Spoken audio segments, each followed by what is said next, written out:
So this is a little bit about me, my bio. My dad here sang with the St. John Gospel Singers, which was led by B.B. King. So my dad was a lead singer.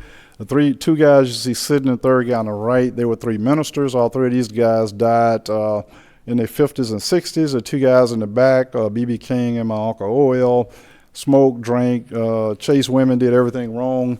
They actually lived longer than the three ministers did.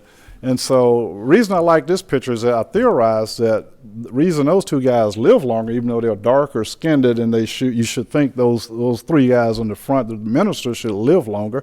They had no bad vices. And the reason those two live longer in the back because they had higher vitamin D levels. The reason they had higher vitamin D levels, my Uncle Oil was an auto mechanic and he worked outdoors. So he was outdoors in the sun from 9 to 3. B.B. King did a lot of concerts outdoors. And so I theorized that those two guys live longest because they had higher vitamin D levels. So this is B.B. King in Atlanta last year. He now takes vitamin D also. So he's a big vitamin D proponent. He takes it himself. This is Sam Lacey, a professional basketball player in my hometown. He takes vitamin D. He died last year from gallbladder disease. And these are my Siamese twin sisters. They were separated in 1955. They wanted the first pair to be separated, and both of them survived. And so the doctors told my parents not to have any more kids. After that, they had 3 more. My 2 sisters and myself. I'm the youngest of 11. This is Governor Fordyce of the state of Mississippi. He was in a bad, near-fatal car crash.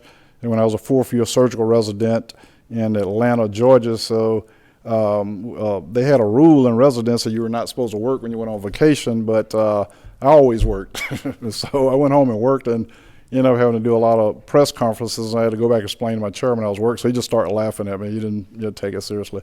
So this is the Governor Fordyce, who was in a serious auto crash. He basically had a tension pneumothorax, so I had to put a chest tube, needleless second intercostal space, chest tube, salvaged his ear off, had a liver lac and other things going on, multiple rib fractures, so we had to transfer him to Jackson after I got him stabilized.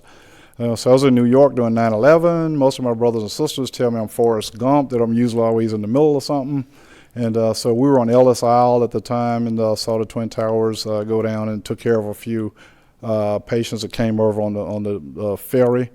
These are some of the people I trained under. Dr. Wilhelm Koch, the gentleman holding the baby, actually invented hemodialysis actually in Europe during the 1940s. He also invented one of the first artificial heart. I trained under his son, Dr. Jacob Koch in Pennsylvania, who's a prominent heart surgeon himself, and he improved the artificial heart. So the little baby you see is now retired, a cardiothoracic surgeon. Arthur Guyton, everybody in medicine knows Dr. Guyton. He wrote Guyton Textbook of Physiology. He's actually chairman of the physiology department at University of Mississippi, where I went to medical school. So Dr. Guyton taught 75% of the physiology, so he made sure we knew physiology.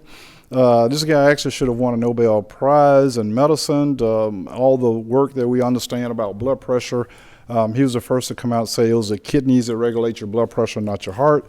He has 10 children. All 10 of them are physicians. He built one of the first motorized wheelchair. One of his sons asked him for a car, sent it to him piece by piece, told him he had to put it together if he wanted to drive it. I mean, very brilliant. Dr. James Hardy he did the world's first heart transplant at the University of Mississippi. He was chairman of the surgery department, wrote Hardy's Textbook of Physiology, did the first lung transplant. Unfortunately, on the day that he did the first lung transplant, which would have been worldwide news, front page news, Medgar Evers was assassinated. They brought him to the University Medical Center. So unfortunately, Dr. Hardy was relegated to the back pages with that fine feat. This is my cousin, Dr. Clay Simpson. He's worked in the Department of Health and Human Services in Minority Health, one of the deputy directors.